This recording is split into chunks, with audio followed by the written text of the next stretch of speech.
জামায়াতের কেন্দ্রীয় নেতা মোহাম্মদ কামারুজ্জামান ২০১০ সালে কারাগারে থাকা অবস্থায় জামায়াতের মৌলিক সংস্কার চেয়ে তখনকার নেতাদের কাছে একটি চিঠি লেখেন। তার সংস্কার প্রস্তাবগুলো যদি আগেই বাস্তবায়ন করা হতো, জামায়াতের প্রথম সারির সব নেতাকে হয়তো মানবতা বিরোধী অপরাধের দায় দিয়ে ফাঁসিতে ঝুলতে হতো না। জামায়াতও হয়তো ব্যাপকভাবে গণমানুষের দলে পরিণত হতে পারত।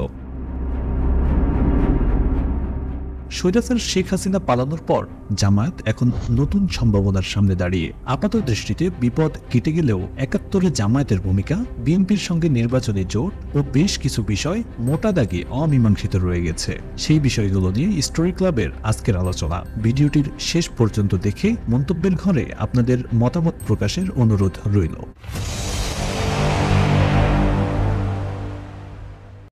সৃষ্টি করে রাখা হয়েছিল সর্বস্তরে, যার কারণে মানুষ মুখ খুলে স্বাধীনভাবে কিছুই করতে পারেনি। তর্ক সাপেক্ষে বাংলাদেশ জামায়াত ইসলামী এখন দেশের সবচেয়ে বড় ধর্মভিত্তিক রাজনৈতিক দল। তবে ভোটের মাঠে দেশের বড় দুই রাজনৈতিক শক্তি আওয়ামী লীগ ও বিএনপি থেকে বেশ পিছিয়ে রয়েছে।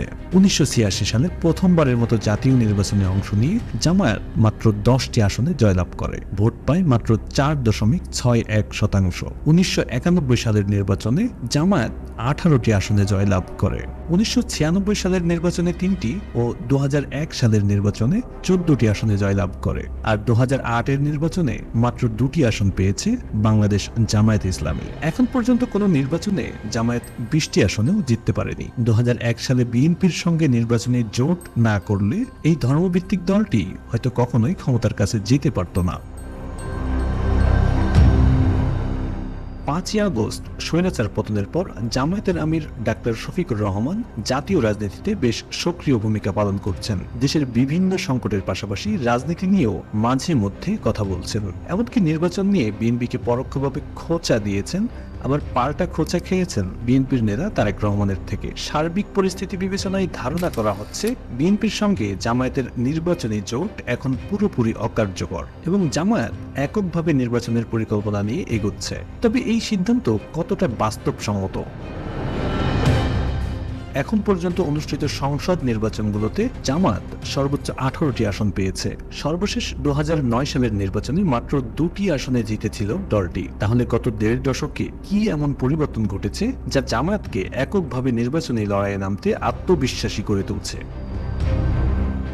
গত ১৫ বছরে কথিত মানবতা বিরোধী অপরাধের দায়ে জামায়াতের প্রথম সারির প্রায় সব নেতাকে ফাঁসিতে ঝুলিয়ে মেরেছে শেখ হাসিনা সরকার। একই সঙ্গে দেশ জুড়ে শত শত জামায়াত শিবির কর্মীকে ক্রসফায়ারে হত্যা করা হয়েছে, হাজারো নেতাকর্মীকে জেলে পাঠানো হয়েছে, গুম করা হয়েছে অন্তত কয়েকশো জামায়াত শিবির কর্মীকে। এইসব অত্যাচার নির্যাতনের কারণে মানুষের মধ্যে জামায়াতের প্রতি এক ধরনের সহমর্মিতা তৈরি হয়েছে। কিন্তু এর মধ্য দিয়ে কি জামায়াত গণমানুষের দলে পরিণত হয়েছে? এক্ষেত্রে বাস্তবতা অনেকটাই ভিন্ন কথা বলছে। জামায়াত এখনো গণমানুষের দল হয়ে ওঠেনি এবং বাংলাদেশের বাস্তবতা বিবেচনায় সেটা সম্ভবও না।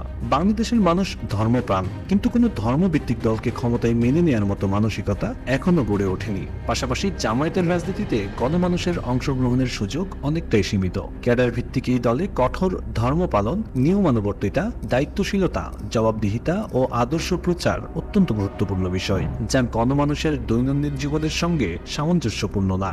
সমাজের সকল শ্রেণী পেশার মানুষ বিএনপি বা আওয়ামী লীগের সঙ্গে যত সহজে মিশে যেতে পারে, জামায়াতের ক্ষেত্রে ঠিক ততটাই কঠিন। ফলে দলটি ব্যাপক হারে গণমানুষকে আকৃষ্ট করতে ব্যর্থ হয়েছে। বর্তমানে ভোটারদের বড় একটি অংশ তরুণ। গত দেড় দশকের অত্যাচার নির্যাতনের কারণে জামায়াতের প্রতি তাদের সহমর্মিতা থাকলেও তরুণ সমাজের একটি বড় অংশ মুক্তিযুদ্ধে জামায়াতের ভূমিকার কারণে তাদের অপছন্দ করেন। পক্ষান্তরে জামায়াত তার প্রথম সারির সব নেতাকে কুরবানি করে দিলেও ৭১-এ তাদের ভূমিকা নেই কোনো অনুশোচনা প্রকাশ করেনি। আর এটাই বিপুল সংখ্যক মানুষের মধ্যে জামায়াতের প্রতি এক ধরনের ঘৃণা জিয়ে রেখেছে। জামায়াতের সহকারী সেক্রেটারি জেনারেল কামারুজ্জামান দলীয়ভাবে নতুন কর্মকৌশল গ্রহণের আহ্বান জানিয়েছিলেন। আওয়ামী লীগ আমলে জামায়াতের আসন্ন বিপদ বুঝতে পেরে তিনি মুক্তিযুদ্ধে জামায়াতের ভূমিকা পরিষ্কার করা ও ভিন্ন নামে দল পরিচালনা করার পরামর্শ দিয়েছিলেন। মানবতা বিরোধী অপরাধে জামায়াতের কেন্দ্রীয় নেতাদের বিচার শুরু হলে কামারুজ্জামান জামায়াতকে টিকিয়ে রাখার জন্য ৩টি বিকল্প তুলে ধরেন। ১. যা হবার হবে, আমরা যেমন আছি তেমনই থাকব। ২.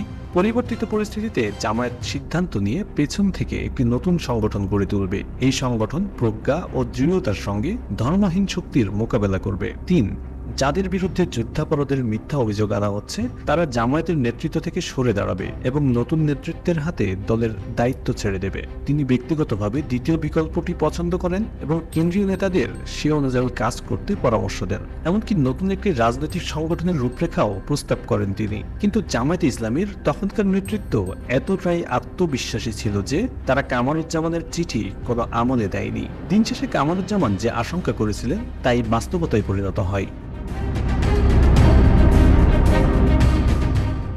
গত 1.5 দশকে জামায়াতের সাংগঠনিক শক্তি ও ভোট উল্লেখযোগ্য পরিমাণে বেড়েছে। তবে সেই বৃদ্ধির মাত্রা নিয়ে প্রশ্ন থেকে যায়। মোটা দাগে ধারণা করা হয় জামায়াত এককভাবে নির্বাচন করলে সর্বোচ্চ 30টি আসনে জয়লাভ করতে পারে। এর মধ্যে আওয়ামী লীগ যদি ফিরে না আসে ও দল গুছিয়ে উঠতে না পারে তাহলে জামায়াতের বিরোধী দলে বসার সম্ভাবনা থাকবে, যা হবে দলটির জন্য এক অবিস্মরণীয় অর্জন।